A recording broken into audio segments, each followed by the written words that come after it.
FM 96.6 presents radio कहानी। Radio कहानी में अब आप सुन सकेंगे उम्मीद की किरण, जिसे तहरीर किया है उमर मसूद ने और आवाज़ है मोहम्मद वलीद की।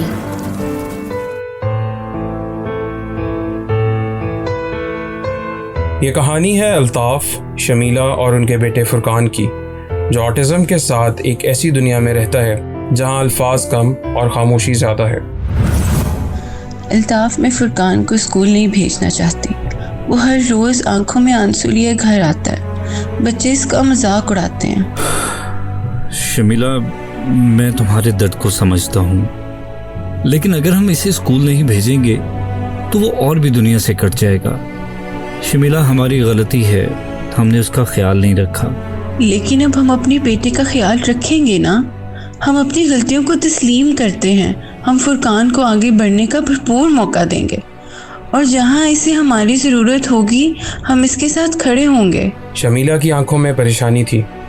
वो एक माँ थी जो अपने बच्चे के दुख को बर्दाश्त नहीं कर पा रही थी, लेकिन खुद को और अल्ताफ़ को मजबूत बनाने के लिए ऐसे तसल्ली से भरपूर जुमले बोलकर अपना हौसला बांध लेती। शमीला बखूबी समझ चुकी थी कि फुरकान का बचपन इसकी और अल्ताफ़ की लापरवाही का शिकार हुआ था। वो दिन रात इसके साथ वक्त गुजारने की बजाय अपनी रोज़मर्रा ज़िंदगी में मसरूफ़ रहते। मसरूफियात और लापरवाही इस कदर बढ़ गई थी कि उन्हें फुरकान की गैर मामूली हरकत और मिजाज की तब्दीली बिल्कुल दिखाई नहीं दे रही थी। अल्ताफ़, हमारा बच्चा क्यों बात नहीं करता?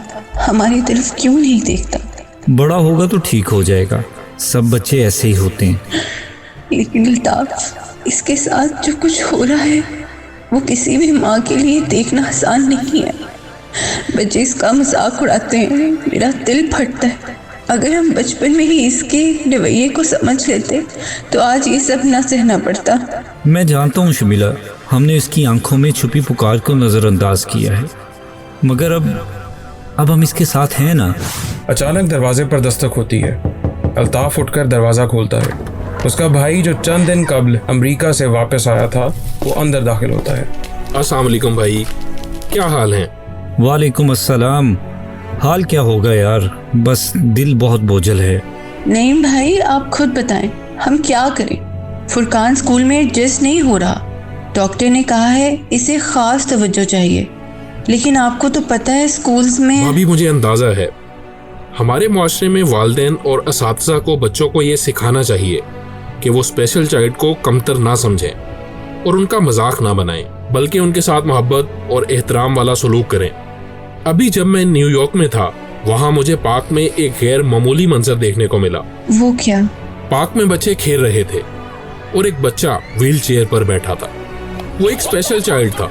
वो बच्चे उस स्पेशल बच्चे को झूला झुला रहे थे और उसका ख्याल भी रख रहे थे कि कहीं गिर ना जाए। उन बच्चों में इतनी मोहब्बत और एहसास कहाँ से आया? क्या उनके वालिदैन या साथीज़ा ने उन्हें ये सिखाया होगा कि अपने दोस्तों का ख्याल रखना है? लेकिन हमारे यहाँ तो स्पेशल बच्चों को समझना ही मुश्किल है।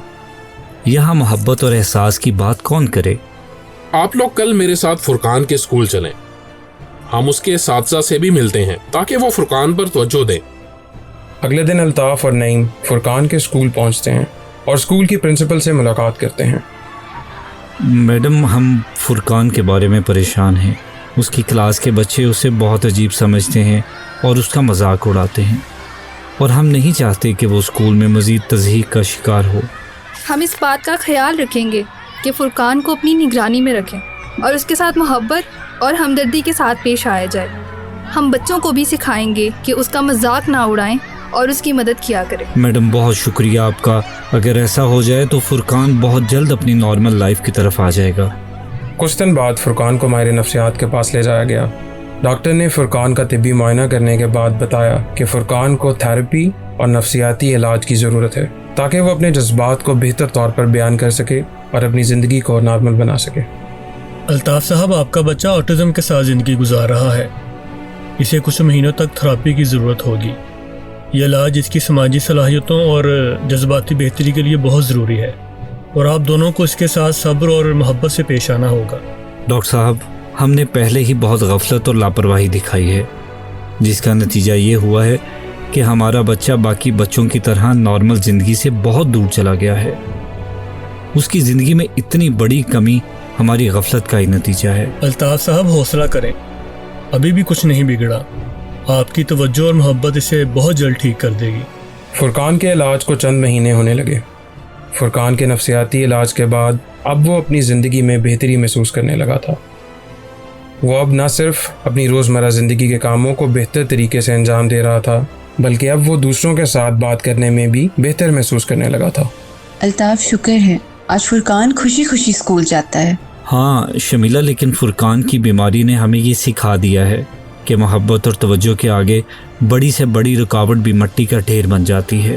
فرقان کی مسکراہٹ جو کبھی غم سے بھری ہوئی تھی اب امید کی ایک روشن علامت بن چکی تھی۔ آج کی کہانی یہ سکھاتی ہے کہ ہر بچے کو سمجھنے اور اس کی مدد کرنے کی حقیقی ذمہ داری والدین پر عائد ہوتی ہے۔ آپ کی محبت، توجہ اور وقت آپ کی اولاد کو بڑی سے بڑی تکلیف سے بچا سکتی ہے۔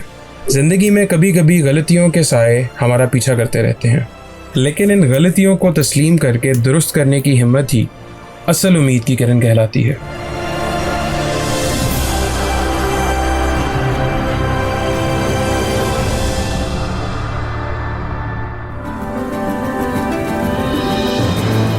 آپ سن رہے تھے ریڈیو کہانی میں آج کی کہانی امید کی کرن۔ مرکزی کرداروں میں شامل تھے فروخ شیخ، رمل فاطمہ، سلمان منیر، عمر مسعود اور مناہل، اور اس کہانی کو پروڈیوس کیا تھا فروخ شیخ، اسد فریدی، سلمان منیر اور ٹیم نے۔